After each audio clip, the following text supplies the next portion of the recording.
ITESO, Universidad Jesuita de Guadalajara.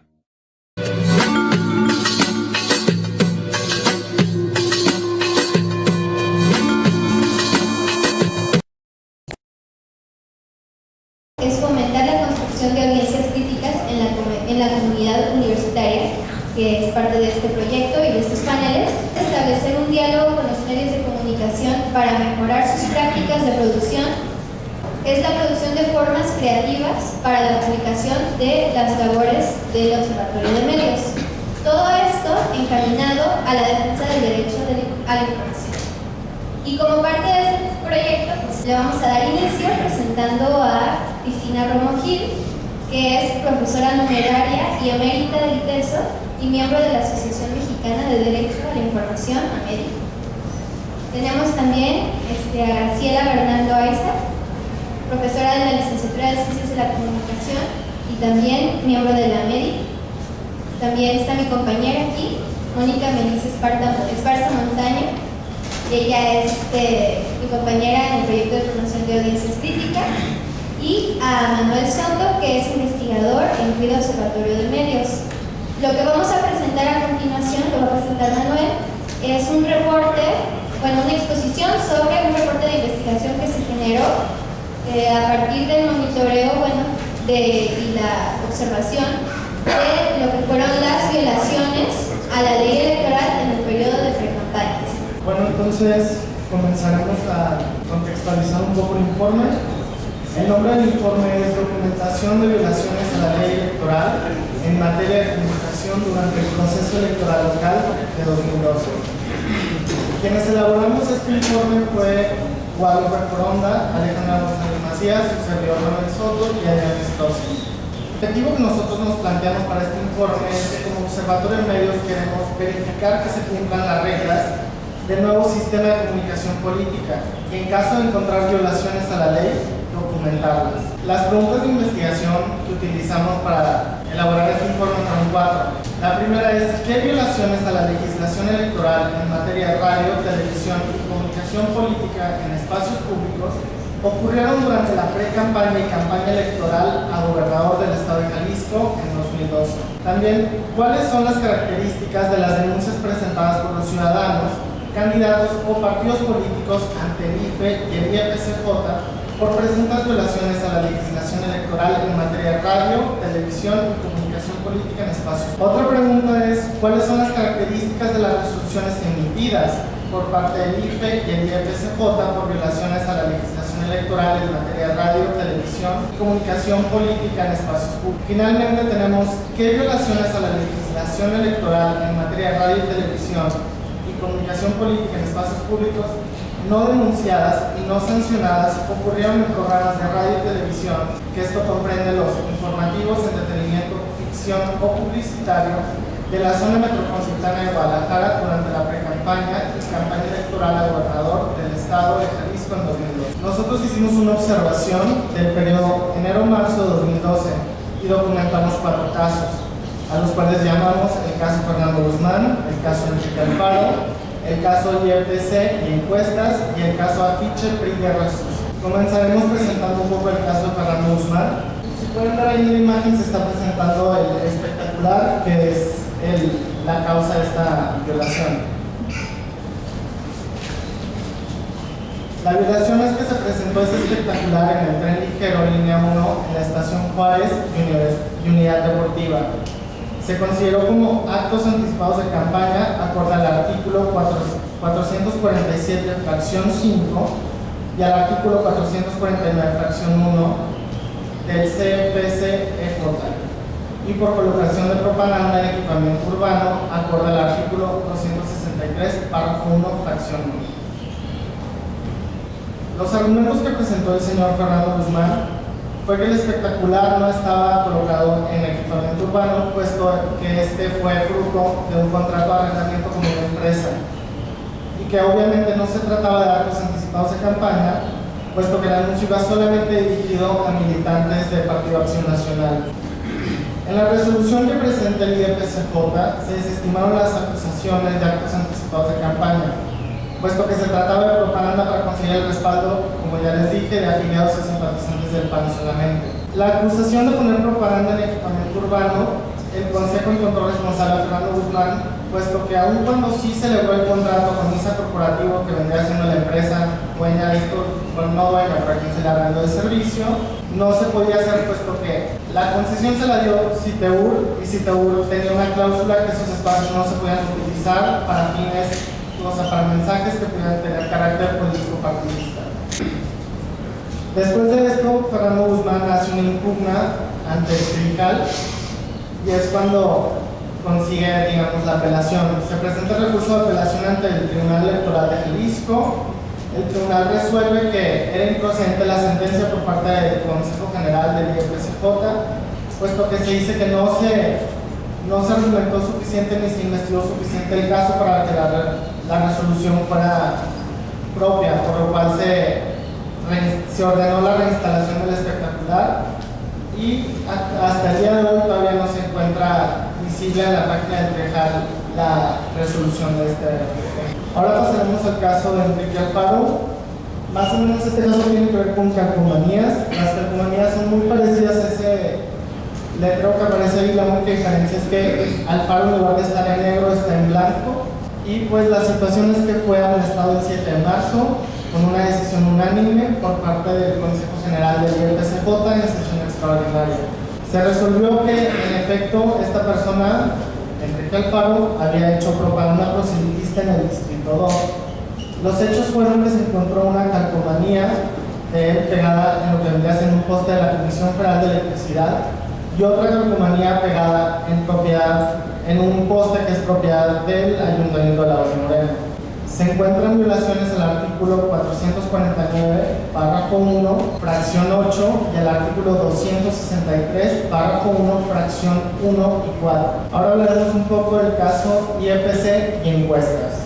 El instituto tiene como obligación el recolectar los estudios completos de las encuestas que se hacen públicas. Esto a través de cualquier medio. Cualquier encuesta que se hace pública a través de cualquier medio tiene que pasar por aquí durante el proceso electoral.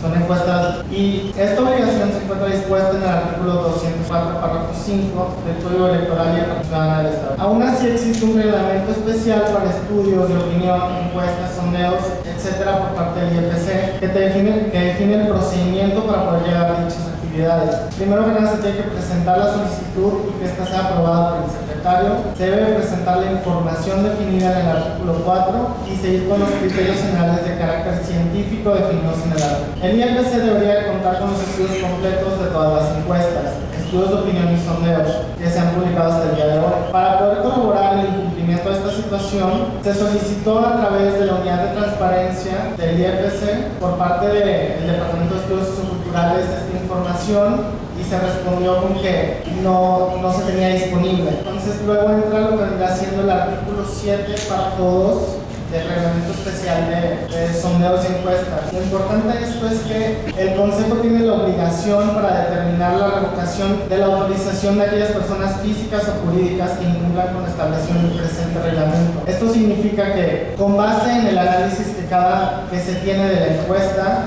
ellos pueden decir si estas personas pueden seguir haciendo encuestas o no. Al el IEPC no tener la información de las encuestas, no ha hecho ninguna revocación ni puede hacer ningún tipo de análisis para ver si alguien está haciendo mal de esto. Sí, pues eso va con la pregunta al final, ¿cómo sabemos que han sido autorizadas las encuestas que se han estado publicando? Luego pues tenemos que el IFE a nivel nacional sí ha estado publicando esta información referente a encuestas y esta se puede consultar en línea en la guía que usted está presentando en pantalla. Finalmente tenemos el caso del afiche PRI Guerra Sucia. Bueno, esto comienza con una nota periodística que se publica el 6 de marzo de 2012 en los periódicos Excelsior y El Universal, en el que se da a conocer el presunto caso de guerra sucia en contra del PRI.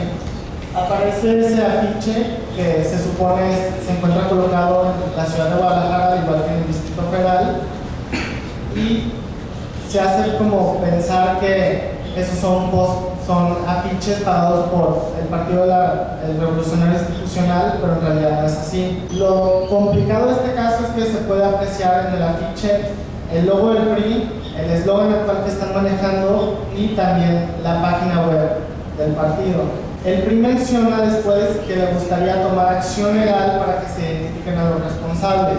El problema es que el Partido Acción Nacional y el Partido de la Revolución Democrática se desvinculan totalmente de este hecho, al igual que la empresa Imágenes y Muebles Urbanos SADCB, que es la concesionaria de todos esos parabuses. Entonces, realmente no se sabe de dónde salieron esas imágenes. De hecho, hasta el momento se cree que fueron Photoshop, pero no se sabe a ciencia cierta. El punto es que hasta el día de hoy nunca se encontró palero inmobiliario que contaba con esas imágenes. Y en lo que concierne a violaciones a la ley, vendría siendo en el PROFIPE al artículo 236, párrafo A y D, al artículo 233, párrafo 2, y del CEPCJ al artículo 263, fracción 1 y 4, y al artículo 260, fracción 2. Cabe mencionar que estos 4 artículos son, como quien dice, espejeados. Los artículos en COPIFE y en el código aquí estatal vendrían siendo los mismos, solamente que con diferente escala, pero textualmente son prácticamente lo mismo. Muy bien, ahora vamos a continuar con los comentarios de Cristina. Bueno, me da mucho gusto, pues les decía, estar ahorita aquí con ustedes. Me da muchísimo gusto ver cómo ha madurado el observatorio. Ya son varios años que hemos estado trabajando en este tipo de actividades y veo que la maduración del proceso va como muy en avance bonito, ¿no? Veo que hay sumatoria, hay avances, se va haciendo cultura de observación y se va recurriendo a las cosas que se han hecho antes y que van sirviendo. Pues eso me parece muy bien. Hay aprendizaje de la institución, por supuesto hay mucho aprendizaje de los profesores. Yo veo que hay una maduración muy fuerte, por supuesto, de los alumnos que recogen, que han trabajado otros. Me acuerdo cuando había 3 alumnos nada más interesados, ¿cómo le vamos a hacer con 3 nada más? Y ahora pues creo que hay hasta entusiasmo de los estudiantes que están dispuestos a seguir en el verano hasta que se acabe el proceso, o por un curso de verano, o por inscribir un pago en ese tiempo, y eso me parece muy bien. Por supuesto que creo que Juan, La Rosa y Sofía tienen mucho que ver en esta orientación y que tienen una capacidad de motivar a los estudiantes fuerte, y eso pues me está gustando. Ya sobre el tema que nos presentó ahorita Manuel, los informes sobre las violaciones electorales, bueno, son muy poquitas para el periodo nada más, pero no tengamos esperanza de que así vaya a seguir la historia. Yo creo que el trabajo que les tiene a ustedes en el equipo va a estar fuerte, así que tienen que estar como más atentos. La impresión que tenemos los ciudadanos es que aunque la nueva reglamentación impida las violaciones y las marrullerías más burdas, todavía el proceso electoral todo, desde las precampañas, la campaña, la jornada electoral y los procesos posteriores están expuestos para que quienes saben de eso puedan aprovechar todas las oportunidades de hacer de las suyas, de manera que tienen que estar pues muy con ojo avisor.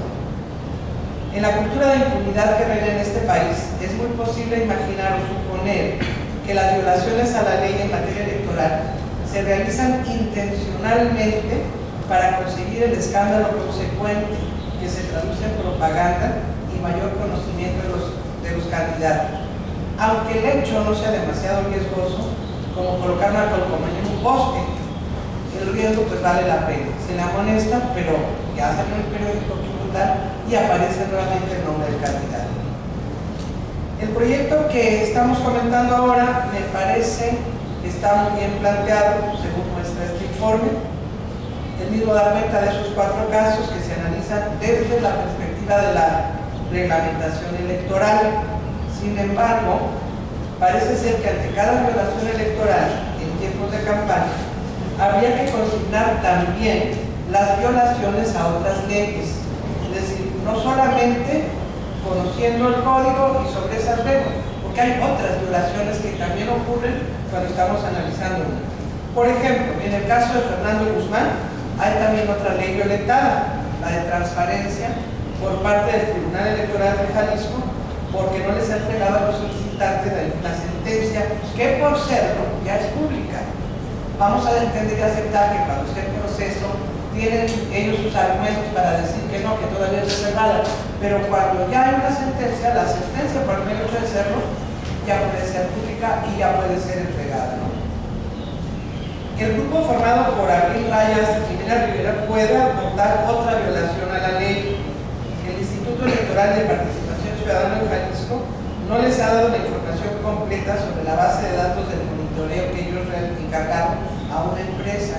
Y yo diría también que respecto a la calidad de la información que presenta el mismo monitoreo, porque por ejemplo no dan los criterios para calificar las notas en las que aparecen los candidatos como favorables, neutrales o contrarias al candidato. ¿Qué veo yo en estos casos que nos reportan? El caso Fernando Guzmán. Lo que hizo el equipo de investigación es correcto. Documenta los hechos e informa de ellos. No así lo que hicieron las instancias oficiales. Como siempre, se echan la bolita una a la otra, una dice que sí hubo falla y la otra que no, y para variar, como va siendo costumbre entre los jueces mexicanos, la resolución se hace sobre la base de que no se investigó a fondo o que la resolución que dio la otra instancia no estaba suficientemente fundada. Este es un recurso al cual se adhieren muchas veces las instancias o los jueces para no resolver. Pero la semana pasada precisamente hubo un caso sobre un candidato en Guadalajara, pero no sobre un candidato jalisciense, un candidato de Chihuahua que fue analizado, estudiado en Guadalajara en la sala del Tribunal del TRIFE, sobre Javier Corral. Y ahí la resolución y el caso era, la demanda o el caso viene mal planteado. Sin embargo, la resolución que dan, estamos de acuerdo, por lo tanto, aunque viene mal planteado, se acepta la resolución y la dan por buena. Pero estas cosas suelen no ocurrir con frecuencia, se queda en la primera parte, y como no está bien planteado, no hay resolución, ¿no? Pues yo creo que también el sentido común de los jueces, de quienes presentan o quienes estudian, podría estar funcionando, creo. Aunque dicen, pero es que si la ley no me lo permite, pues de pronto sí. Hay tantas cosas que no permite la ley que de todos modos se hacen, que bueno. El equipo, pienso, debe tener posición más crítica ante los hechos. ¿Cómo interpretan que el Instituto Electoral de Participación Ciudadana de Jalisco deslinde al partido y haga responsable al candidato? ¿Dónde se borra la frontera entre la responsabilidad de uno y la responsabilidad del otro? Creo que cuando se trata de campañas, ambos resultan responsables. El partido es responsable del candidato y el candidato es parte del partido. Entonces, ¿dónde se separa o dónde uno es culpable y el otro no? Pues si uno hace la marrullería o la tontería o la violación, pues se llevó entre las patas al otro. Es decir, se llevó al partido o el partido se llevó entre las patas al candidato, creo yo, ¿no? Bueno, ¿por qué no se toma en cuenta que había otro espectacular? Nos dan información respecto del espectacular del tren, pero no del parque o de la cancha donde estaba yo. ¿Qué le dice al equipo esta situación? ¿Cómo lo interpreta, no? Desde otra perspectiva, aun cuando el soporte en el que se coloca el espectacular de Guzmán sea privado, está colocado en un inmueble considerado equipamiento urbano. Entonces, otra vez, ¿hasta dónde? Deja de ser equipamiento urbano porque se contrató un arrendamiento, sigue siendo un espacio público, ¿no? Público no de que esté abierto para todos, sino de público de que nos pertenece a todos, ¿no? Por ahí. Me parece que ya es una gran cosa documentar los hechos, pero también sería muy conveniente tratar de interpretarlos. Me gustaría pues que los informes no nada más fueran así el dato duro de lo que ocurrió, sino qué piensa el grupo, qué piensa el equipo, cómo entiende o cómo se confunde también, porque nos confundimos, ¿no? Entiendo que pueda pasar eso. En el caso que se titula Caso Enrique Alfaro, a mí me hace falta más información. No queda claro en qué clase de postes se colocaron las calcomanías ni si son mobiliario urbano o señales de tránsito. Solamente se informa quién es el propietario de cada uno, no esta otra característica. Además, siguiendo la lógica del caso anterior, la violación a la ley también debió ser señalada como anticipado de campaña. Sería conveniente que el equipo, como parte del observatorio, debe darnos cuenta de lo que observan y de lo que interpretan, lo repito, no solamente de lo que se presenta como acusación o denuncia. El caso de la ficha sobre el PRI, todavía me queda menos claro. ¿Quién lo califica que es sobre el PRI? Supongo que las denuncias y tal, pero también el PAN queda muy mal parado, esta es una aportación de Graciela. Sí, es cierto, el PAN también estaría solito. Y primero dicen el error del PAN para luego señalar el error del PRI. El PAN se destina, hombre, nomás eso nos faltaba, que el PAN hubiera puesto semejante afiche si se está echando tierra, ¿no? Entonces, ¿quién lo puso? No sabemos. Las fuentes de información son periódicos nacionales y en el informe no hay datos o información de los lugares de Guadalajara donde se pegó el afiche. Si solamente está la información que dice el periódico, pues tendremos que averiguar dónde más y dónde estuvo. Si fueron aquí.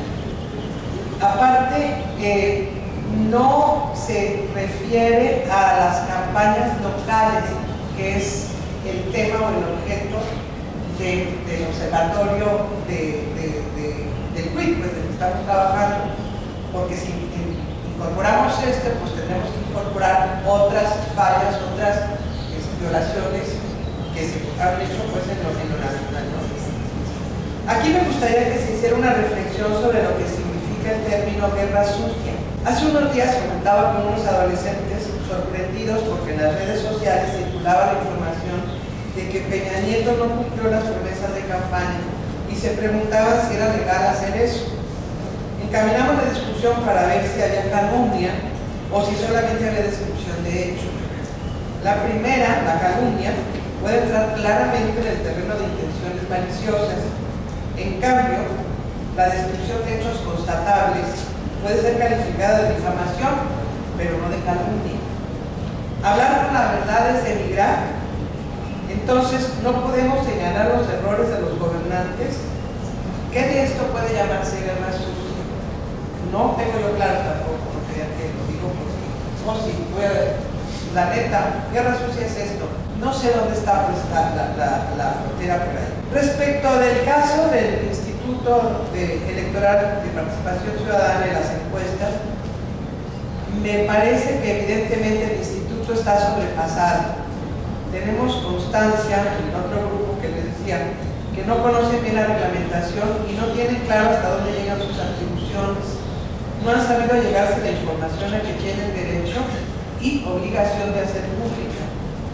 El argumento de que es información reservada ha sido un recurso recurrente en muchos sujetos obligados por las leyes de transparencia.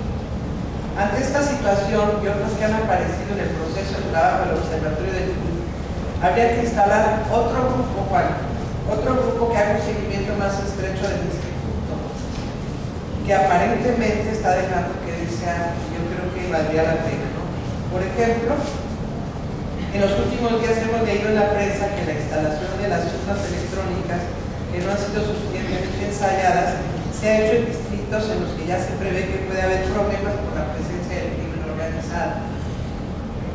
La verdad también es que al señor Tomás Figueroa, cuando yo lo oigo en radio, en televisión o en algunas de sus declaraciones, me da la impresión de que está inseguro, de que no tiene toda la información o todo el conocimiento de las atribuciones y de lo que debe hacer. Me ha dado esa impresión. Bueno, eso es respecto de los casos y como lo está presentando y lo que me inspiró pues para comentar. Me parece que el equipo que nos presenta este informe ha trabajado bien. Sin embargo, creo que deben adelantarse a los acontecimientos ya en este momento porque viene muy fuerte, pues analizar en dónde puede haber violaciones, conversar con expertos como Jorge Naro, que han atestiguado y reportado casos anteriores, especialmente los casos recurrentes, porque va a ser la jornada seguramente la jornada electoral pues va a estar muy complicado y para un grupo de patrón no les va a alcanzar, creo. Así que hay que adelantarse, poner sus límites y decir hasta dónde sí y hasta dónde vamos a ir viendo, ¿no? Porque, pues sí, nos puede sobrepasar.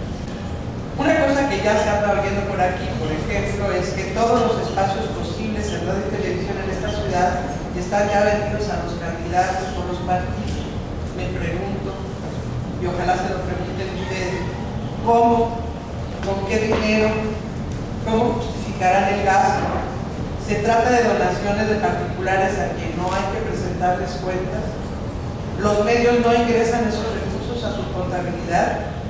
Entonces, estamos frente a más de una violación y a más de una ley violada. Va a pasar. Ahora, por mis características personales, no puedo pasar por alto el tema de la redacción. Está bastante bien. Sin embargo, ya mencionaba que me hace falta más interpretación por parte del equipo, especialmente en las conclusiones generales. Y cuando hacen, la redacción se hace confusa. Me refiero a un párrafo, el primer párrafo de la página 12, donde no me queda claro por qué califican de guerra sucia el caso de Alfaro, ni por qué la juntan con la del PRI. No entendí por qué juntaron los dos casos. Creo que porque eran pegatinas, pues no bastan, ¿no? Una es muy claro, pues se equivocaron en tiempo y la pusieron los postes. La otra tiene guerra sucia, afectar la persona, en fin. Entonces, el pegar las calcomanías de Alfaro no es guerra sucia, en todo caso ignorancia, con tontería de la parte de los que la pusieron. En la otra, si hay intención, no puede estar junta, ¿verdad? Creo yo. Entonces el parrafito no lo tendría que volverlo a redactar y separarlo, creo yo.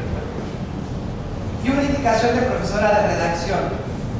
En la página 10 dice, comillas, que el instituto debe de tener los estudios completos. Que el instituto debe de tener los estudios completos. Dicho así, con la preposición debe de, se entiende que es probable que el instituto tenga esa información. En cambio, si dice debe tener, es una obligación del instituto, una obligación de tener la información. Entonces, pues sí debe tenerla, pero no la tiene, pues ¿cuál es el problema? ¿No? El caso es que debe de tener. Pues los felicito, muchachos. Muchas gracias. Muchas gracias, Cristina. Bueno, vamos a continuar con Graciela. Gracias, Daniela. Y gracias al equipo de QUIT por invitarme a este panel para comentar esta investigación sobre delitos electorales en materia de medios de comunicación en el marco de las campañas electorales locales. Quisiera, a diferencia de Cristina Romo, ella comparte sus reflexiones desde el informe. A mí me gustaría salirme todo el informe y trabajar el tema en tanto tal para relacionarlo con el trabajo que está haciendo ella. Primero, me parece sumamente importante y valioso el trabajo de observación de lo que los medios de comunicación nos están informando en materia de delitos electorales en relación con los partidos y los candidatos en la actual contienda electoral. ¿Y por qué es importante? Porque el trabajo sistemático de observación, documentación y análisis abre un margen de nuevo conocimiento sobre el conjunto de violaciones de quienes están denunciando y de quienes son acusados de violar la ley. En ese sentido, a pesar de que es poca la información que reporta esta primera investigación, nos comparte 4 casos, creo yo que debemos seguir en el esfuerzo. ¿Por qué? Porque documentar, analizar y publicar esta información nos servirá a los ciudadanos para conocer quiénes son los más tramposos. Nos dará información sobre el comportamiento ilícito de candidatos y partidos que de alguna manera usan la ley quizás para tener pantalla, violándola, o quizás para, con sus estrategias, tener una mayor penetración y en ese sentido jugar en un margen, en una cancha de manera inequitativa. La ley está establecida precisamente para definir las reglas del juego de tal manera que haya una equidad entre las instituciones políticas y sus candidatos, una equidad de comunicación política para la difusión de sus mensajes, de sus propuestas. Otra cosa es el contenido de lo que estamos observando de los candidatos. Ese es otro tema y seguramente en el siguiente panel tendremos oportunidad de conocer el análisis sobre los spots de los candidatos y de los partidos. En ese sentido, a mí me parece fundamental sostener esta línea de investigación desde la perspectiva de los derechos de los ciudadanos en materia de información. Es altamente probable, si hacemos un estudio del conjunto de resoluciones que actualmente ha atendido el Tribunal Electoral Local en materia de violaciones de los candidatos y los partidos, no nada más en materia de comunicación política, contrastada con lo que los medios de comunicación nos están informando para identificar el grado de desinformación que tenemos sobre la materia. En ese sentido, me parece que además de lo que propone Cristina, de establecer también la observación sistemática del comportamiento y las resoluciones que ha estado venido haciendo el Instituto Electoral y de Participación Ciudadana en relación a las quejas y las denuncias que recibe, también es importante conocer qué tanto se está informando sobre ese material, pero también aquellos que van al Tribunal Electoral. Es decir, existe la facultad por parte del Instituto Electoral de atender, recibir las quejas y las denuncias y resolver sobre la materia. Las sanciones son de carácter administrativo, es decir, generarán sanciones de multas a los candidatos y a los partidos. Sin embargo, existen también los recursos de apelación y de defensa de los derechos de los implicados, y para eso está el Tribunal Electoral de Jalisco. En ese sentido, creo yo que el campo de estudio, de indagación, de QUIC, tendría que ampliarse. Es decir, contrastar la información que de suyo se está trabajando en las instancias correspondientes para verificar aquello que nos está llegando a los medios de comunicación y reflexionar sobre el grado de información que tenemos los ciudadanos en esa materia. ¿Por qué es importante? Precisamente porque nos da nuevos elementos de conocimiento sobre el comportamiento de los candidatos y de los partidos, y desde ahí establecer su calidad e integridad como profesionales políticos en materia de respeto a las reglas del juego. La ley está establecida, la comunicación política es el campo que establece las condiciones de la producción, circulación de un conjunto de mensajes e informaciones vinculadas con las propuestas de estas instituciones y sus representantes. En ese sentido, me parece que el trabajo que han venido haciendo es muy valioso, se abren nuevas vetas de estudio, de análisis, y seguramente podrá ser enriquecido el ejercicio en materia de delitos electorales. Habrá que decir que el tema de los delitos electorales pues no se reduce al tema de aquello que violentan en materia de comunicación, cuyos vehículos son particularmente la radio y la televisión, en términos de lo que está establecido en el artículo 41 a propósito de la disposición de distribución de los tiempos para los partidos políticos.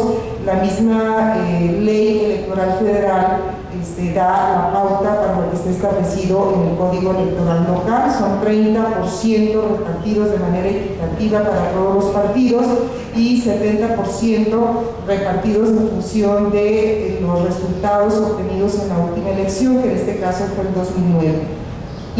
Quise encontrar el dato de la manera como se decidió distribuir la cuota de tiempos de los tiempos de Estado que se utilizan a los contendientes locales. No lo encontré. Me metí al Instituto Electoral de Participación Ciudadana para revisar si estaba esa información. Tuve problemas con internet para hacer las averiguaciones en el IFE. Es una información que valdría la pena también tener como marco de referencia para el observatorio, para CUIP, en tanto están contabilizando, creo que los spots que se están transmitiendo en radio y televisión, y creo que ahí también hay un apunte importante vinculado con las reglas del juego, es decir, con la ley.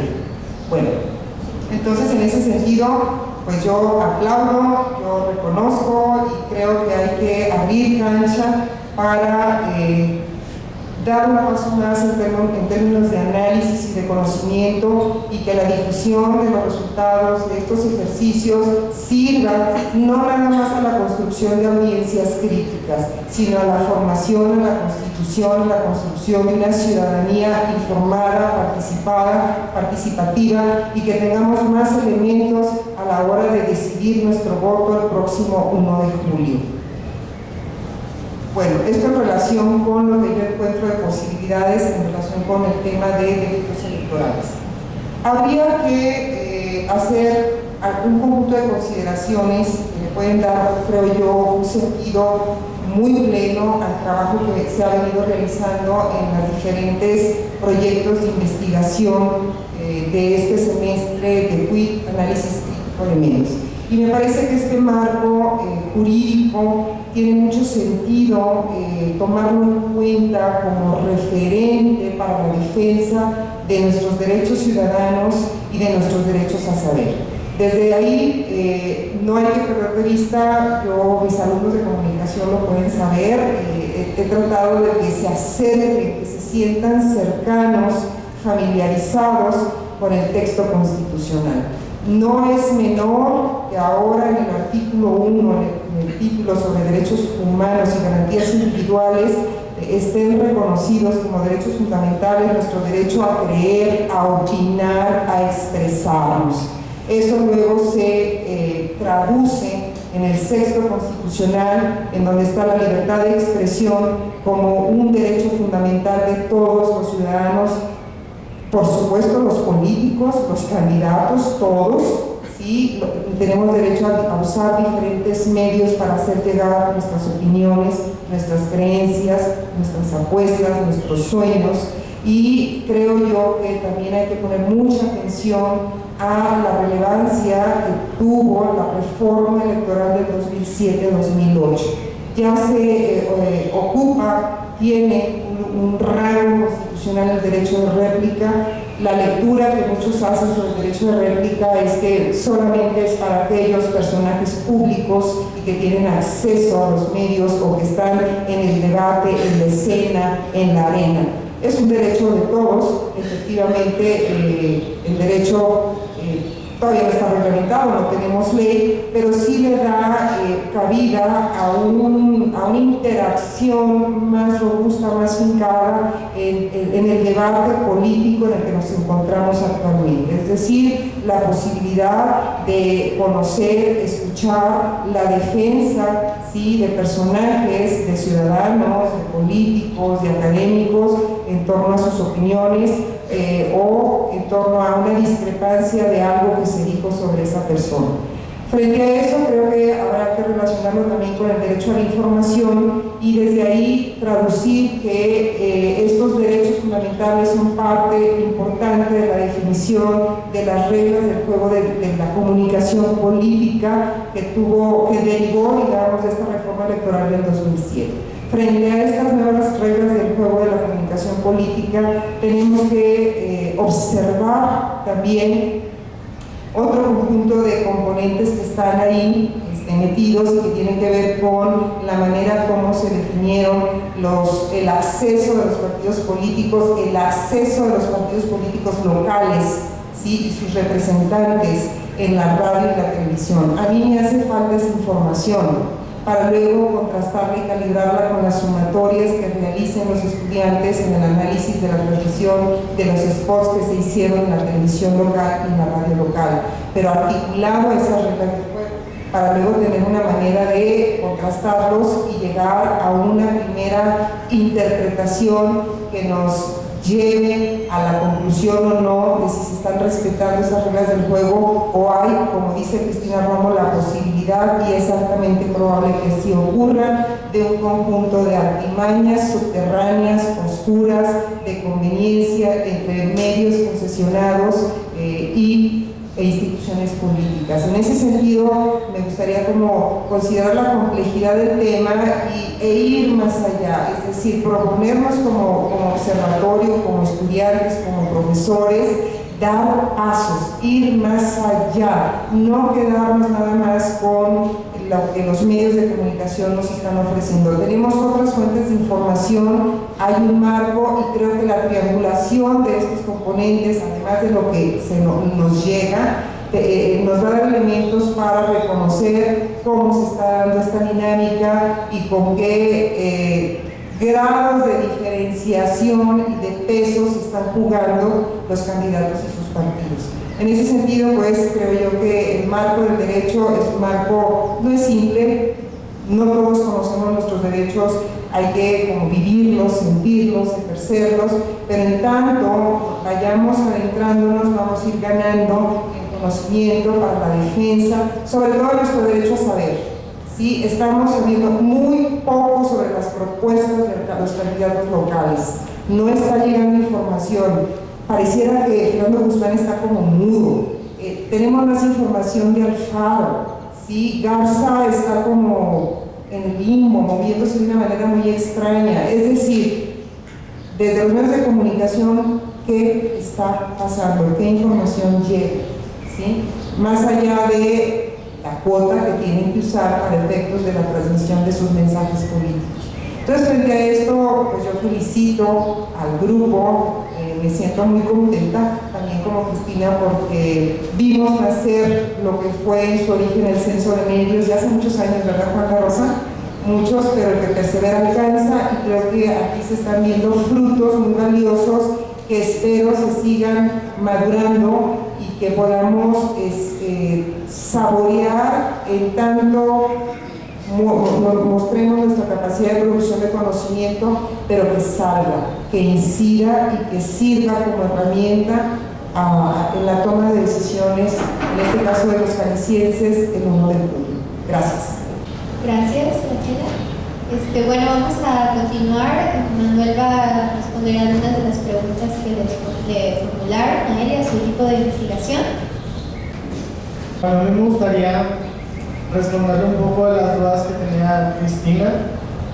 En lo que concerne al caso de Fernando Guzmán, sí, en el documento, como cuando venía expresa la queja, se mencionan dos espectaculares, el de Unidad Deportiva y el de la Estación Juárez de Trenquero. Pero con el desarrollo del documento en algún momento se abandona el de Unidad Deportiva y nunca se volvió a mencionar. Entonces nosotros no encontramos una manera para encontrar de qué manera se resolvió ese, pero el único que estaba ya contemplado después era solamente el de Trenquero. Pero yo pienso que ustedes tendrían que haber ido a ver, a buscarlo, y incluso a decir, no existió nunca, o lo quitaron, ¿sí? Pero hasta ahí. Bueno, o sea, en el caso de Enrique Alfaro, las calcomanías eran calcomanías que se distribuyeron masivamente con la intención de que las personas las pusieran en sus propiedades privadas, eran calcomanías para automóviles, más que otra cosa. El problema fue que alguien ajeno a la campaña de Enrique Alfaro los colocó en estos postes. El problema es que esos postes se consideran mobiliario urbano porque uno es de una paraestatal como lo es Comisión Federal de Electricidad y el otro es de parte del Ayuntamiento de Lagos de Moreno. Entonces eso se puede considerar como proselitismo por parte de estas instancias al candidato. Entonces ese era el problema. Enrique Alfaro aparece y dice que no tiene nada que ver, pero el hecho es que las calcomanías estaban pegadas y por lo tanto sí era proselitista. Entonces el consejo decidió amonestarlo, viéndolo, y en el mismo momento te lo expresa como la manera más ligera para la situación que se estaba presentando. Quien hace la denuncia de esta situación es un dirigente del Partido Revolucionario Institucional. Entonces por eso después se viene a ligar a lo que venga haciendo Guerra Sucia, porque Enrique Alfaro aparece públicamente diciéndole al IEPC que estaban abriendo una nueva puerta a los partidos para hacer guerra sucia, porque quedaba más que claro que ni él ni su equipo habían sido quienes habían pegado las calcomanías. Entonces de ahí está donde se viene ligando el tema. Pero faltaba. Sí, de hecho dijo que iba a impugnar esta situación, pero no lo hizo porque justo 2 días después es cuando se hace un rompimiento con PRD y PT. Entonces ya se atrapó en cosas. Yo creo que se le pasó el tiempo que tenía para hacerlo, pero sí tenía la intención de impugnar esta situación. Bueno, sería todo. Gracias. Bueno, vamos a continuar con mi compañera Melissa. Ella nos va a presentar más que nada la visión de esta cuestión de las violaciones a la ley electoral, pero desde la formación de audiencias críticas, ¿no? Entonces, es algo vinculado con lo que nos estaba diciendo Graciela. Buenas tardes. Como parte de este panel voy a compartir nuestra experiencia como equipo de Retrovisor, que es un equipo de formación de audiencias críticas, y lo que creo que es un panorama esperanzador. De entrada quiero expresar que me parece común escuchar opiniones que subestiman la participación de la ciudadanía. Es algo que me ha pasado a mí en mi entorno personal, escuchar que no hay interés, escuchar que no hay información o escuchar que no hay la capacidad para entender lo que pasa. Me ha tocado escucharlo un par de veces en la universidad, por compañeros, en algunos otros entornos. Personalmente lo que yo me pregunto es qué herramientas están a disposición de la ciudadanía para conocer sus derechos, y en este caso también qué herramientas están a disposición de la ciudadanía para formarse un criterio más amplio del que actualmente posee. Me inclino a creer que estas herramientas están perdidas en el espacio, dado que son raros los casos, como es el caso de Finlandia, que tienen en su programa educativo este panorama de observar a las audiencias. Para este ciclo, previo a las elecciones, nosotros elegimos como públicos de formación estudiantes de secundaria y estudiantes de preparatoria. Fuimos a impartir talleres y yo me llevaba una impresión muy especial, porque encuentro una juventud que, cuando el entorno es adecuado, expresa una fuerte criticidad, si se puede decir de esta manera, hacia lo que ven en la televisión, hacia los spots políticos, hacia la política en general. Son muchachos bastante jóvenes, de 12, 13, 14 años, y hay preguntas que a nosotros como equipo, a mi compañera Daniela, a mi compañera Abril y a mí, nos llamaron mucho la atención. Una pregunta de una compañera, de una niña que nos dijo, cuando al final hicimos la sesión de preguntas, les decimos si tienen sus contribuciones, sus preguntas, y una de ellas nos dijo: tengo una pregunta, ¿por qué los políticos están hablando de lo que les pasó en su infancia? A mí qué me importa lo que le pasó en su infancia. Lo que yo quiero saber es si va a hacer lo que dice que va a hacer. Pues no le puedo decir que sí lo va a hacer, no le puedo decir eso, pero le empezamos a explicar cómo funciona la propaganda, cómo es su intención persuasiva. Preguntan muchas cosas y yo veo reproducidos en ese pequeño grupo patrones sociales, ¿no? Nos llama mucho la atención cuando los chavos dicen: te vendo mi voto. Hacemos un ejercicio de elecciones ficticias dentro de la escuela y les decimos que voten por sus compañeros, y ellos dicen: ¿cuánto me das? ¿Cuánto me das por mi voto? Ese tipo de cosas nos dejan reflexionando mucho. Tenemos también una encuesta que elaboramos en la entrada del taller, y en la misma encuesta tiene una pregunta que se vuelve a abordar al final, que es la pregunta de si creen que las noticias dicen la verdad. Al principio les hacemos la pregunta, ellos la responden y después cuando terminamos el taller la vuelven a responder.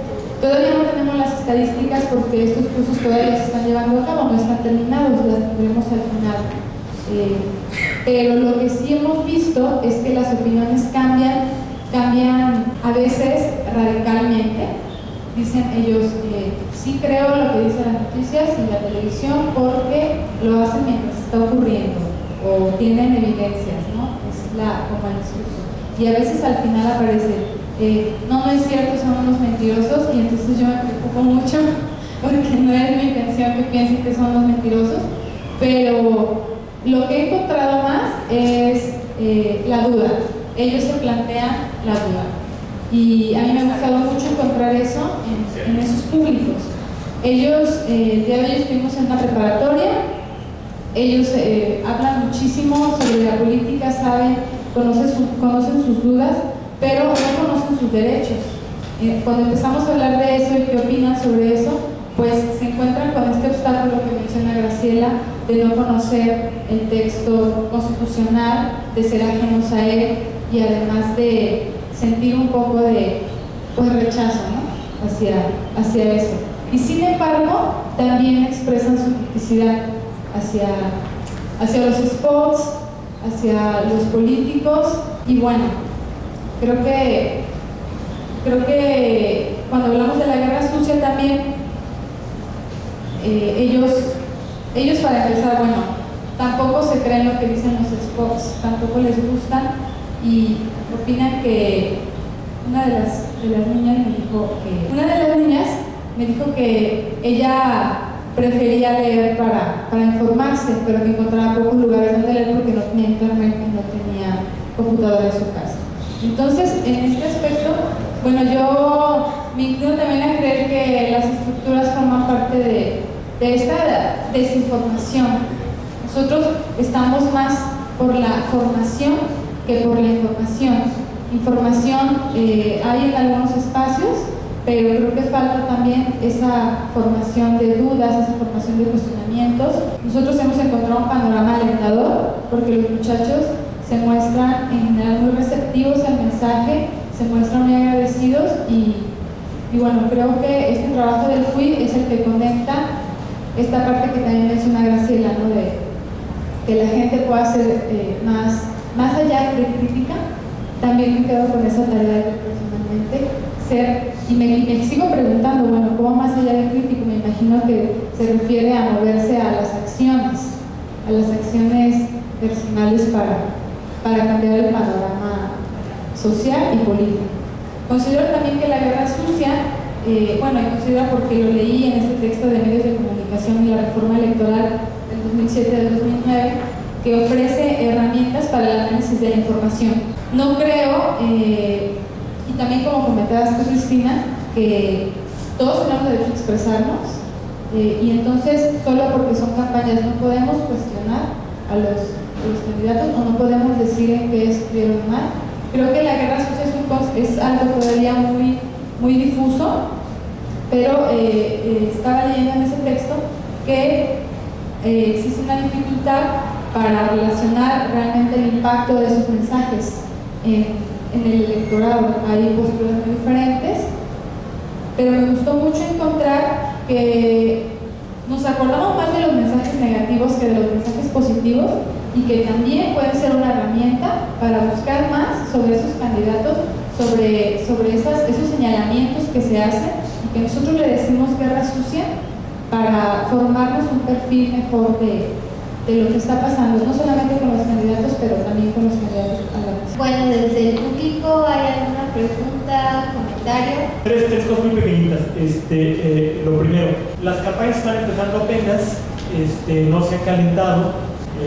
Yo me imagino que conforme vayan avanzando, sobre todo las distancias entre los punteros se vayan cerrando, es probable que aparezca lo que hasta ahora no ha aparecido realmente, que es la guerra sucia, ¿no? A nivel, primero, entonces habrá que esperar, igual no fue tan malo como país en el 2006 que a lo mejor como diría Enrique Peña Nieto, no queremos dividir. Pero bueno, si ocurre algo, parece que será muy pronto. Que no es nada difuso lo de la guerra sucia, no es difuso. Es guerra sucia, es guerra de lodo cuando difamas o calumnias, ¿sí? Cuando documentas errores, lo que sea, del otro, eso no es guerra sucia, le llaman campaña de contraste. Y la línea divisoria entre una cosa y otra puede ser absolutamente clara.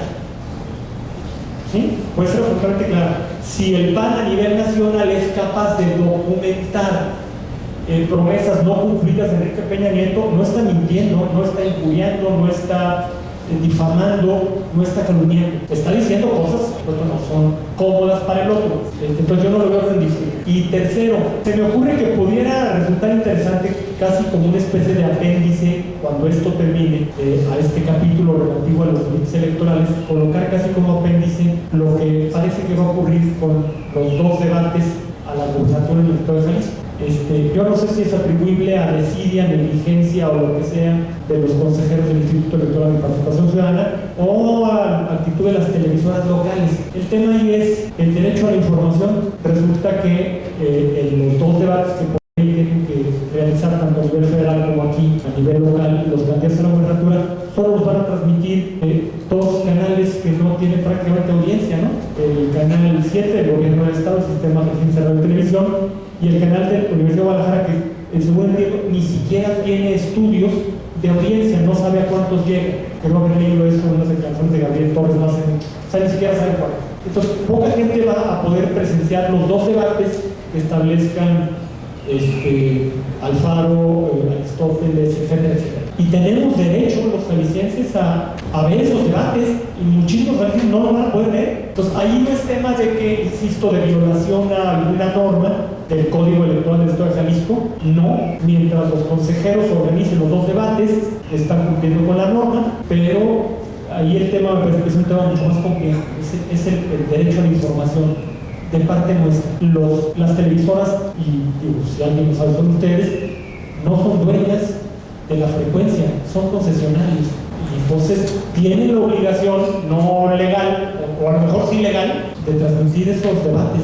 Si solo los transmite Canal 7 y el Canal de la Universidad de Guadalajara, de por sí, como dice la persona, morenos y del sol.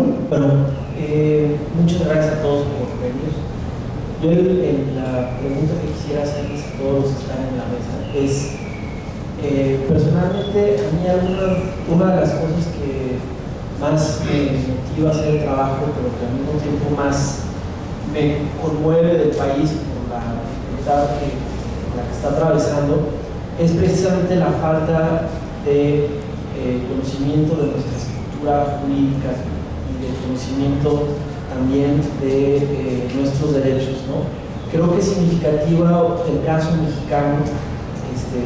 Me parece que sin que sea un paraíso, otros países hay una cultura, digamos, de sus derechos, ¿no? Se habla mucho, por ejemplo, del caso, de los casos escandinavos en Europa, ¿no? Suecia, Noruega, Finlandia, en donde hay, digamos, una cultura completamente distinta, pero en países también no muy lejanos a los nuestros, por ejemplo, Colombia, insisto, sin que Colombia sea un paraíso, habrá muchas cosas mejores en México, habrá otras que les teníamos que copiar a los colombianos, tienen una idea muchísimo más, digamos, clara sobre cuáles son sus derechos y cuál es, digamos, su entorno jurídico.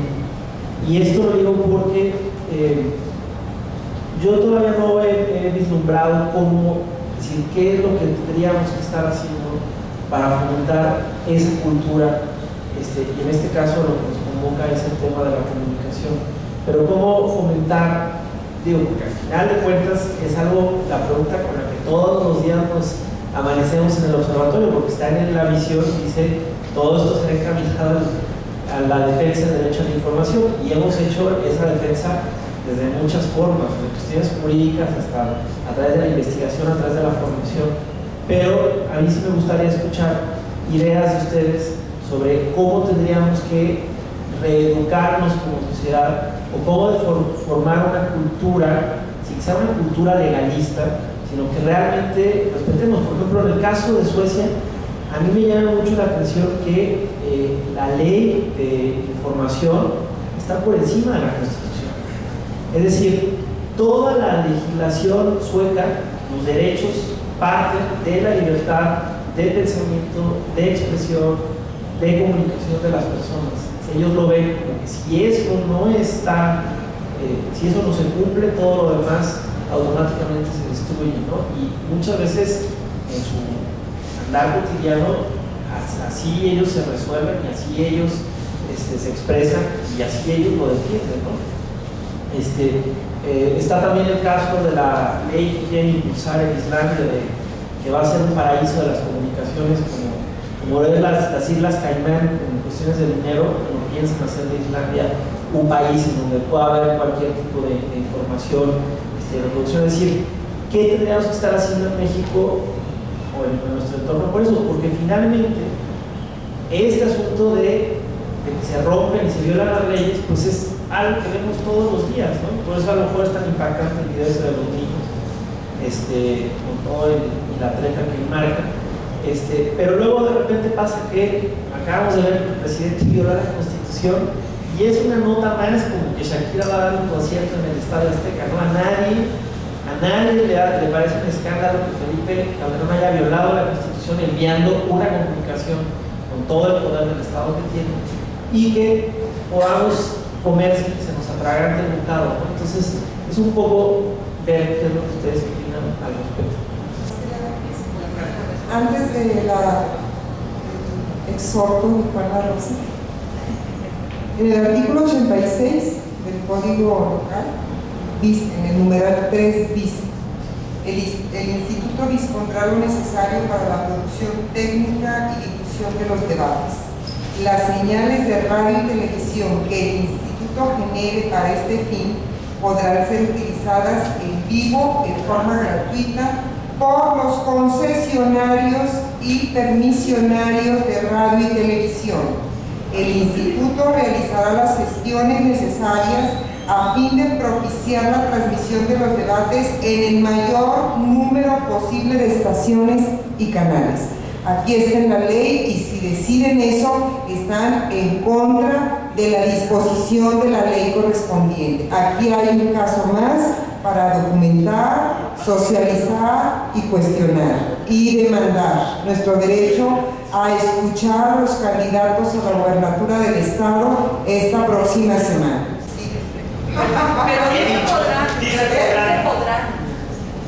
Dicen podrán. Dispondrá lo necesario. Dispondrá lo necesario. A ver, está más o menos pegado a lo que yo había pensado en mi intervención. El Instituto Electoral de Participación Ciudadana y su papel en este proceso.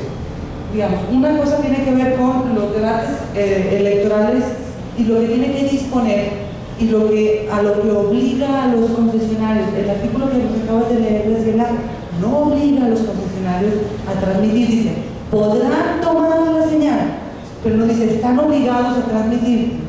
El instituto tiene la obligación, eso sí, el instituto tiene la obligación de gestionar para que se transmita en el mayor número de canales. Pero en realidad lo que yo quería aportar en términos de la investigación que está haciendo el CUID, estamos hablando de delitos electorales en materia de medios de comunicación. Eso es, digamos, el centro o el recorte de la investigación que se está haciendo. Y hay un elemento que está ahí interviniendo, que es al que aludía Cristina en algún momento y el que queda aludido en relación con los debates, y es el papel que el instituto juega y si está cumpliendo con sus funciones en términos de la normatividad y el cumplimiento de la ley a lo que está obligado el propio instituto en relación con los medios de comunicación. Yo creo que ahí hay un elemento que es, por ejemplo, de si publican las encuestas, si se está llevando un control de las vitrinas metodológicas y de todo lo que pide el reglamento correspondiente, y en este caso de los debates, si hay una obligación del instituto a gestionar para que el debate se pueda ver en otros canales que no sean solamente estos dos que tienen muy bajo rating, ciertamente. Pues bueno, yo creo que ahí hay un foco de atención para el trabajo de este equipo, que es el papel del propio instituto. en términos de ejercer sus funciones y sus obligaciones que están dadas en el Código Electoral y de Participación Ciudadana del Estado de México. Un comentario en relación a la falta muchas veces de conocimiento legal que implica que la sociedad no pueda o no avance en términos de rendición de cuentas. Yo creo que sí es complejo esa unión en decir si existe no una guerra sucia en términos de tipificación. Ahora que estaba checando el Código Penal Federal, determina que la difamación Dice que la difamación consiste en comunicar dolosamente a una o más personas la imputación que se hace a otra persona física o persona moral en los casos previstos por la ley de un hecho cierto o falso. En este sentido, los hechos ciertos, si afectan realmente a una persona, están tomando la tipificación de una difamación, y en ese sentido se puede convertir o se puede argumentar, o es muy opaco el hecho de decir qué es guerra sucia o no, es nada más el comentario. Habría que hacer consideraciones del marco jurídico, porque el artículo 41 de la Constitución establece que el periodo de campañas en genérico, las instituciones políticas tendrán derecho de acceso a los medios electrónicos, concesionarios y permisionarios. Se establece el tiempo de Estado como el tiempo que administrará el IFE para efectos de asignación de tiempos de uso de los partidos políticos, tanto en el periodo de precampañas como de campañas, con las correspondientes condiciones días previos a la elección. En la ley está establecido que se llevarán a cabo 2 debates públicos de los contendientes. A nivel local también está establecido lo correspondiente. En el marco del artículo 41, sobre la base de las reglas del juego para el acceso a los partidos políticos en periodos de campaña, comprende los debates, y por lo tanto tendrían que tener obligación los concesionarios y los permisionarios de transmitir con base en el uso de ese tiempo de Estado los correspondientes debates. Nada más a nivel de la Constitución, si los verbos que aparecen en el numeral 3 del artículo 86 podrían ser interpretados aisladamente, pero no los puedes interpretar al margen del cuerpo jurídico del que es parte en materia de campañas electorales y de comunicación política. Aquí lo dejo. El verbo no es poder, no es podrá, es dispondrá, no es podrá. Perdón, en la lectura que hizo Graciela escuché mal. Lo que plantea el artículo es que tiene que poner a disposición de todas las estaciones de televisión y radio a la que quieran para que lo tomen. Eso es lo que dice en relación con las señales. A ver, yo estoy de acuerdo, Graciela, lo interesante sería que el instituto ejerciera su función. Ahora, todos los tiempos de radio y televisión están controlados, coordinados, no sé cómo decirlo, por el Instituto Federal Electoral. ¿Sí? Entonces, ¿cómo hacer que el IFC vaya y le diga al IFE? Aquí hay 2 debates y tienen obligación de transmitir. ¿Estamos de acuerdo? Es que lo que tendría que hacer es no negociar con los concesionarios. El instituto tiene que negociar con el IFE para que el IFE dé la orden a los concesionarios de otorgar el tiempo. Lo digo hace un ratito, Jorge, los concesionarios no son dueños de las frecuencias son de todos, de manera que, y no se puede manejar desde Guadalajara, por supuesto que no, porque es materia federal, por lo tanto, es el IFE el que tiene que ordenarlo, digamos. Entonces, lo que tiene que hacer el instituto, ahora el IFE no va a andar peleando en los 33 estados, 32, no lo van a andar peleando, lo tienen que hacer los propios institutos locales, obviamente, para conseguir el asunto. Por eso lo que decía es que el foco de atención es la omisión del Instituto Electoral de Participación Ciudadana, que ese es un foco de atención para este equipo.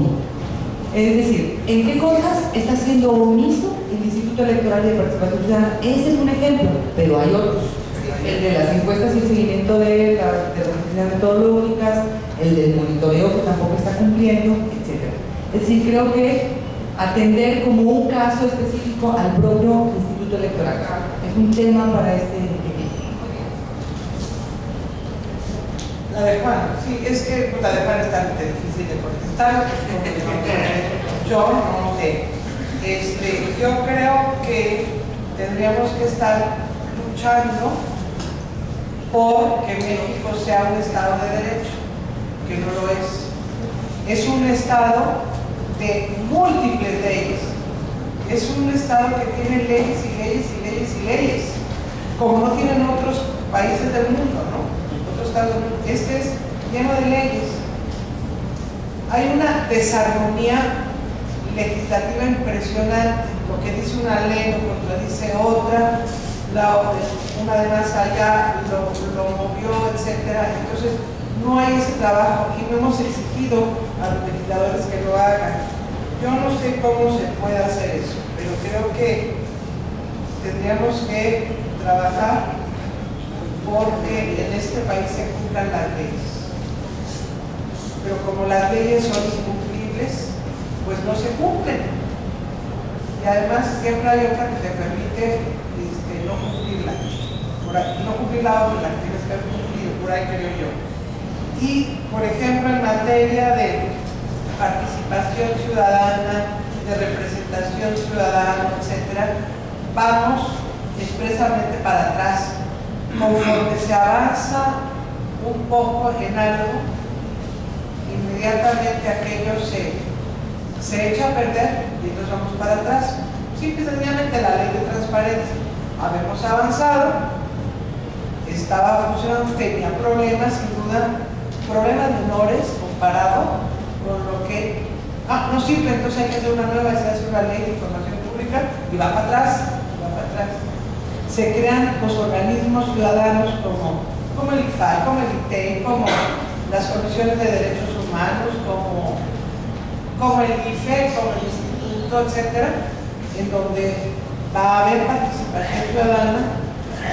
Y entonces sí hay participación ciudadana, pero esos ciudadanos que son adscritos a un partido o que son afines, aunque no sean el partido, pero son personal de algún modo de los partidos o de los gobernantes, y los ciudadanos nos vamos a quedar atrás. Yo no puedo contestar la pregunta, Juan, pero yo creo que todos como ciudadanos y en lo que nos toca hacer, tenemos que estar trabajando permanentemente por lograr que nuestros estudiantes, nuestros hijos, nuestros nietos, que sean nietos grandes, nuestros amigos, no sé, sean cada vez más ciudadanos, sean cada vez más responsables de la vida común, de la vida civil y de la vida pública, por supuesto, pero no lo hacemos. Bueno, no sí lo hacemos, pero a veces no lo hablamos mucho. Bueno, pero otra cosita. La calumnia es clarísimamente guerra sucia y no hay ningún problema. La difamación no es tan fácil. Si aquí alguien me acusa de ser ladrona, mi fama verdaderamente queda en el suelo. Si no es cierto, me está calumniando. Si sí es cierto, pues qué pena. Me está mostrando como soy, una ladrona. Pero es que lo hizo con dolo, entonces es guerra sucia. No. El problema del dolo, ¿cuándo es con dolo? Y claro que los candidatos van a decir que un señor no cumple sus promesas con dolo. Es guerra sucia. Está describiendo. El señor Garza, pues es un traidorzón, no cumplió, y era corrupto, perdón. Todo eso es el señor Garza, dicho por sus compañeros de partido. ¿Es guerra sucia si lo decimos? es difamación, ni siquiera es difamación, ya lo sabíamos. Ya lo sabíamos. Entonces, yo sí creo que no es fácil la descripción o la acusación de que un acto de campaña, un spot o lo que sea, cualquier material de campaña, acusarlo de guerra sucia no es fácil. Claro que la guerra sucia existe y también depende de dónde venga. Es decir,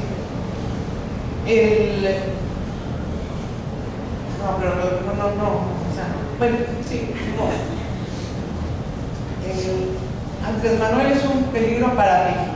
Si lo dicen los partidos, es absoluta y totalmente guerra sucia. ¿Quién maneja eso? Si lo dice un particular, no estoy tan seguro. Si lo dice públicamente en unos spots en radio y televisión, bueno, entonces sí, ya está entrando en ese terreno. ¿Me explico? Porque hay que calificar qué quiere decir peligro para México. Ahí no estamos en hechos medibles o cuantificables o qué. No sé si está siendo claro. Cuando es difamación, no es tan fácil. Difamar es quitarle la fama a alguien, ¿no? Independientemente de las definiciones que haya por ahí. Se la puedes quitar con hechos reales, verídicos, y también con falsos. Cuando son verídicos, perdón, estamos describiendo. ¿Cómo y para qué lo hago? Entra el dolo. ¿Qué es eso? No sé definirlo. En relación con la pregunta que planteabas, ciertamente no tengo una respuesta. Y no sé si en algún momento de mi vida la encuentro. Pero tengo una hipótesis. Y es una hipótesis complicada. Porque no tengo manera de comprobar si ha generado resultados. Pero el principio es muy simple. Es de adentro para afuera. De lo local, de lo chiquito, ir construyendo poco a poco y que produzca el tamaño que pueda producir. Y las referencias empíricas más concretas las tengo en mi experiencia educativa con los estudiantes de comunicación, cuando tenemos que llegar a un acuerdo y resulta que la petición y demanda de los alumnos es: usted resuelva, maestra, usted decide. No, yo no voy a decidir por ustedes. Se tienen que poner de acuerdo, discutan, revisen por qué es mejor que tal grupo se quede con tal tema, o por qué lo defienden, o por qué quieren investigarlo, o cuando hay tres y quieren lo mismo, resuelvan. Es lo más difícil que hay. Entonces, no es fácil que discutan, no es fácil que defiendan sus criterios, sus ideas, sus principios, pero hay que promover que eso se produzca y que descubra la dificultad. Trasladado a esa experiencia chiquita, tú la recordarás, Daniel, en el curso, trasladado a esa experiencia, vida cotidiana, en la relación con la familia, con los amigos, o sea, todavía en el ámbito micro, a un espacio público, a una organización donde trabajas, es complicado y corres muchos riesgos y generalmente pues a veces los esquemas culturales chocan y eres mal visto porque te atreves a decir lo que piensas, porque te atreves a señalar o analizar elementos que es mejor que no se expongan, no hay que visibilizar. Es decir, no es políticamente correcto frente a cierto tipo de esquemas culturales. Entonces es una labor difícil, costosa, lenta, de todos los días. Con esta experiencia que yo tengo con los alumnos, les digo, es que en el fondo todos tenemos un PRI que hay que matar, que lo amamos. ¿Por qué? Porque tendemos a resolver las cosas de manera pragmática sobre una figura de autoridad. Y yo digo, no, dispongámonos a buscar otras formas para llegar a un acuerdo en en el cual todos quedemos más o menos conformes. La democracia no resuelve la conformidad de todos, pero busca que la mayoría esté más o menos conforme o de acuerdo y le dé espacio a los inconformes también para seguir en el diálogo, para mejorar y aumentar la conformidad. Hasta ahí llego. Bueno, yo también voy a hacer un comentario hacia la pregunta de Juan, ya que también estuve en esta experiencia de talleres. Pues también me preguntaba mucho, era una de mis grandes interrogantes, esta cuestión de la formación de audiencias críticas, porque es un tema complicado, no es un tema común tampoco en nuestra sociedad al menos. Y bueno, yo, no sé, como estudiante, creo que de repente el entender por qué y para qué están las leyes y si están donde deberían estar o si están formuladas de tal forma que a nosotros nos benefician o nos afectan de tal manera, yo creo que es algo que de repente sí hace falta, ¿no? O sea, como los efectos directos de lo que pasa más allá de nosotros en nuestra esfera personal, ¿no? Y es algo que de repente Melissa les decía mucho, ¿no? Pues, ¿qué pasa si sube el precio de la tortilla, si sube el precio del frijol? ¿Les importa? ¿Les va a importar eso? ¿Les importa si les falta un balón? ¿No? Entonces, de alguna forma era una manera de generar esta como reflexión, ¿no? De que ellos dimensionaran que realmente ellos también están aquí adentro, ¿no? Y que yo creo que eso es algo que pues sí hace mucha falta, porque tiene que ver con lo que dice Graciela, como que soltamos todo y que la autoridad está por nosotros, ¿no? Mientras sigamos respirando, viviendo y tengamos lo necesario para vivir, está bien. Y creo que es hasta donde llega esa cuestión, ¿no? Y creo que viene desde el nivel más básico educativo y la aproximación también que desde la docencia, generalmente, ya no tanto porque se va transformando, yo creo, de generación en generación, pero una aproximación de un docente como muy cerrado, muy dictador, ¿no? Que yo creo que tiene que ver también con cómo nosotros reaccionamos, cómo nosotros ya de repente pues nos quedamos callados, ¿no? Y pasa también aquí en las clases universitarias, que los profesores están esperando los comentarios de los alumnos y nadie dice nada, silencio sepulcral, ¿no? Y de repente también te pasa que te encuentras con algún maestro que si le quieres, de alguna forma le quieres replicar algo, o le quieres criticar algo, chan, te la regresan, ¿no? Entonces, pues yo creo que tiene que ver con ese sistema, ¿no? Que de repente, pues sí, ya, si nos la van a regresar, mejor no decimos nada, perdemos el interés y así pasa. Y otra cosa es que yo creo que sí nos damos cuenta también de cuando algo que pasa, por ejemplo, en las campañas, sin saber si está bien o está mal, ¿no? O sea, y es una cosa con el comentario, uno de los comentarios que también nos hizo una niña, justamente la misma niña que hizo el comentario que dijo Melissa, nos dijo, es que yo no entiendo por qué ponen que Peña Nieto no cumplió con la construcción de las carreteras, ¿no? Y dice, y tampoco entiendo por qué después le echaron no sé qué cosa en cara a Josefina de que tampoco cumplió, ¿no? Y ya, les dijimos, ¿cuáles los cuantos? Los pisos. A los pisos. Entonces, pues dijimos, a ver, ponte a pensar, ¿por qué? Y dice, bueno, pues igual primero le echaron al PRI y el PAN se la regresó, ¿no? Entonces es algo que a la niña se veía que estaba indignada, pues, ¿no? Sí, ¿de qué me sirve saber eso? Si es cierto o no, ¿en qué va a afectar, no? Sí nos damos cuenta.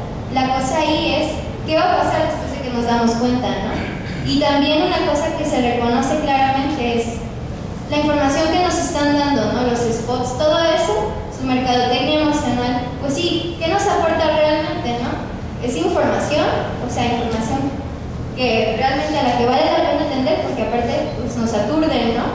Es algo que también de repente yo creo que sí son cosas que están muy identificadas, pero tienen que ver con esto, no sé si es un sentimiento de comodidad, todavía no sé qué es, o impotencia, que de repente no nos hace reaccionar, ¿no? Y yo creo que viene desde abajo, desde chicos. Ahora que estuvimos viendo más o menos es algo así, ¿no? Y realmente es una forma de reaccionar de nosotros también en la cuestión de la ciudadanía, de que hasta que no tenemos el agua hasta el cuello, no hacemos nada, ¿no? Entonces, pues es algo también que me deja que pensar y pues espero que ustedes también. Bueno, pues yo me quedo pensando en la pregunta de Juan, ¿qué tendríamos que hacer como individuos o qué tendríamos que hacer como sociedad? Y creo también, como comentó Graciela, que de pronto lo que se ve en pequeño, es como si fuera una muestra de ADN. Lo que yo he visto en los talleres me parece como si fuera una muestrita de lo que está pasando. De verdad, no se imaginan, los niños querían, le decían a los candidatos ficticios, oye, los querían corromper, los querían extorsionar, o los candidatos querían extorsionar a los niños. Era exactamente lo que se ve en el panorama adulto, estaba reproducido totalmente en ese panorama infantil. Yo también creo, mi postura es que cada quien desde su trinchera. Y cada quien desde su trinchera, todavía me pregunto cuál es la mía. Todavía estoy estudiando, todavía estoy viendo hacia dónde apunta esto. Claro que estoy muy interesada en este asunto de traducir, de volver